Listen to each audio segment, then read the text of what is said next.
नमस्कार मेरे प्रिय विद्यार्थियों। आपको जैसे पता है कि आरक्षण का मुद्दा बहुत दिन से गरमाया हुआ था और लगभग सभी एग्ज़ामों में आरक्षण का जो मुद्दा है वो कोर्ट में जाके फंस जाता था। और इस प्रकार जो भर्तियां हैं, चाहे वो किसी की भी भर्तियां हों, कई साल तक पीछे चली जाती थीं। तो आज इसका क्लियर हो गया है, तो चलिए इसको हम पूरा दिखाते हैं। दैनिक भास्कर ने पूरे अपने ऐप में बहुत अच्छे से समझाए हुए हैं, तो इन्हीं से चलिए आपको दिखाते हैं अच्छे से कैसे कैसे पूरा हुआ। A to Z पूरी जानकारी क्रमशः आपको हम दिखा रहे हैं। सीधी भर्ती में 73% आरक्षण पर A to Z पूरा क्लियर इंफॉर्मेशन एक एक पूरा विधिवत मिलेगा।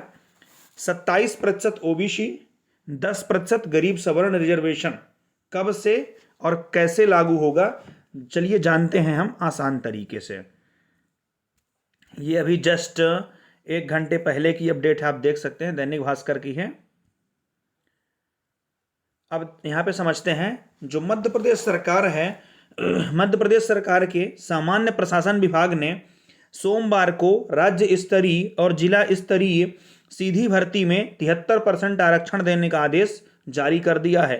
इसके लिए 100 बिंदु के तय रोस्टर में अन्य पिछड़ा वर्ग और आर्थिक रूप से कमजोर वर्ग यानी कि ईडब्ल्यूएस का आरक्षण लागू करने की स्थिति स्पष्ट की गई है। अब वर्गवार आरक्षण को लेकर क्या स्थिति बनेगी, जानिए इसकी नई पॉलिसी।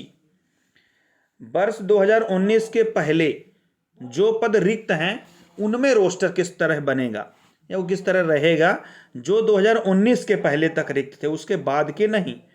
इस स्थिति में जो पद रिक्त रह गए हैं उसमें एससी को 16%, एसटी को 20% और ओबीसी को 14% और शेष पद अनारक्षित श्रेणी में रहेंगे।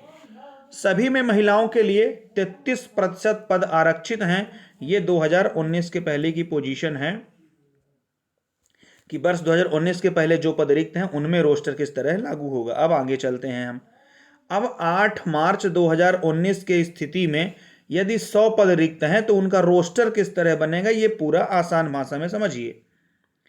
8 मार्च 2019 को ओबीसी का आरक्षण 14% से बढ़ाकर 27% किया गया। इस तारीख से तैयार किए जाने वाले आरक्षण रोस्टर में एससी के लिए 16%, एसटी के लिए 20% और ओबीसी का आरक्षण 27% होगा। शेष खाली पद अनारक्षित श्रेणी में जाएंगे। इन सभी श्रेणी में 33% पद महिलाओं के लिए रिजर्व किए गए हैं। ये कब की कंडीशन में है, 8 मार्च 2019 के बाद की स्थिति में। अब आगे चलते हैं हम। अब 2 जुलाई 2019 के स्थिति में देखते हैं कि यदि 100 पद रिक्त हैं तो उनका रोस्टर कैसा बनेगा। 2 जुलाई 2019 को ईडब्ल्यूएस के लिए, यहाँ पे ईडब्ल्यूएस भी शामिल हो चुका है। अब 2 जुलाई 2019 को ईडब्ल्यूएस के लिए 10% आरक्षण दिया गया।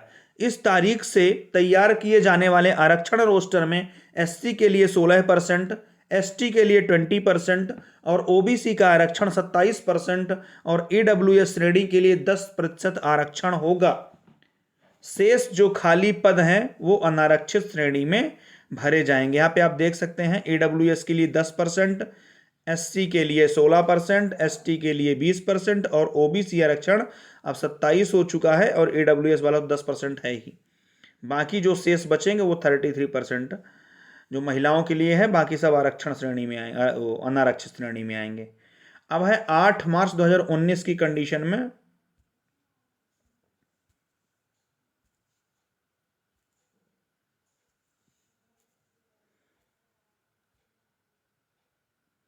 आठ मार्च 2019 के पहले जो पद रिक्त रह गए हैं उन पर भर्ती नहीं हो सकी तो क्या स्थिति बनेगी। इस दौरान एससी, एसटी व ओबीसी के जो पद रिक्त रह गए हैं उनको अलग समूह माना जाएगा। उनको आगे की भर्ती में कैरी फॉरवर्ड कर उसी वर्ग के उम्मीदवारों से भर्ती की जाएगी। इसलिए जारी करना पड़ा आदेश। तो इसका कारण बताया हुआ कि यह आदेश आखिर में जारी क्यों करना पड़ा। वर्तमान में कुल खाली पदों पर रोस्टर लगाने के लिए वर्गवार पदों की गणना में अलग अलग विभाग और शासकीय संस्थाएं अलग अलग मापदंड अपना रही थीं। इसमें विसंगतियां पैदा हो रही थीं।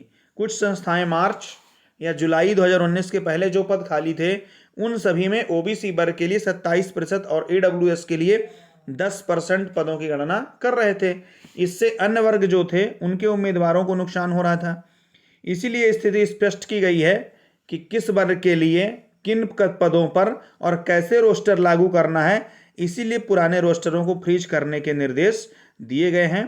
तो दोस्तों आशा करता हूं कि मैं जो आरक्षण का मुद्दा है वो अच्छे से क्लियर समझ में आ गया होगा।